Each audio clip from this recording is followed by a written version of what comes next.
Caius Cosades' visit to Uriel VII's tomb. A blade's spy master's goodbye.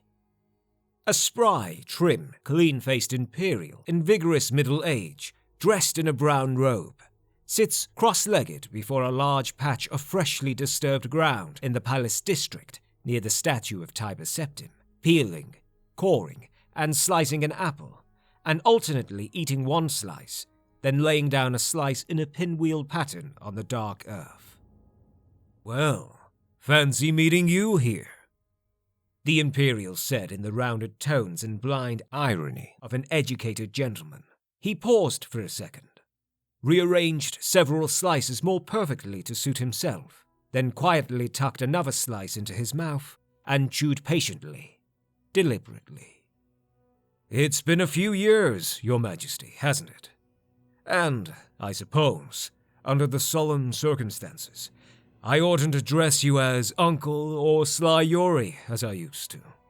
Though never to your face, of course. Sorry. I've taken my time about it, Your Majesty. But I am here at last, to pay my respects. Tell them upstairs that Caius Cosades has buried his black pennies on the spot, and placed a wreath at your grave. I'm sorry I wasn't here to dance at your tucking in, sire, as I promised. But with one thing and another, I was keeping quite busy in the east, and since you'd no need of me back here, I wasn't handy when the day of reckoning came. I hear it wasn't a pretty time. I can't say I'm sorry to lose your 3 sons.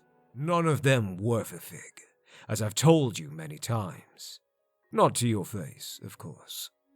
But nonetheless, I know it must have hurt bitter hard, harder than the Dawnman's daggers, I expect. But in the end, you got Martin well hidden away, you sly dog. I never guessed. And he turned out to be worth twice the lot of those preening fools you got on the scheming witch Call of Aurea. May she die again tomorrow. Who was his mother? Was it that Jamail girl you had put out of the way right after the warp in the west? He added another slice of apple to his wreath, tucked a last slice into his mouth, then cleaned his knife on the worn, smooth wool of his robe. He made it as if to tuck the knife back into his pouch. Then, thinking again, he took the knife and buried it up to the handle in the dirt, right in the center of the ring of apple slices. There you are, Your Majesty. My blade, ever and always at your service. It was a pleasure to know you, and be your rough tool, in this and every other thing. I hope they find a nice spot for you up there with Lord Tiber and the rest of your sainted kin." The Imperial unfolded his legs and rose in a smooth motion, dusting the dirt from his backside. "And I hope they hurry up and put a proper stone on the spot, too. Like all council work, I imagine it's still a piece of patronage buried under some pile of papers in a clerk's rat nest. Fair enough. No stone could ever do you justice. Better the common ground above you, walked on by your precious citizens, beggar, noble, sage, and fool alike." He looked at the sky, smiled, liking what he saw there.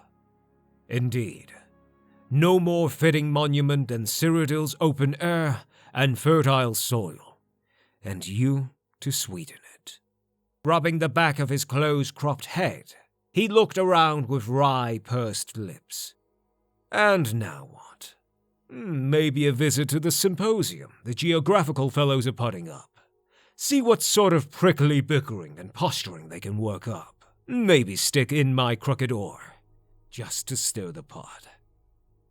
He'd barely left the spot when the first fat black ant had arrived, tugged first with curiosity, then dogged enthusiasm at a slice of apple, then scanned the horizon for others of his kind to help him harvest his golden horn.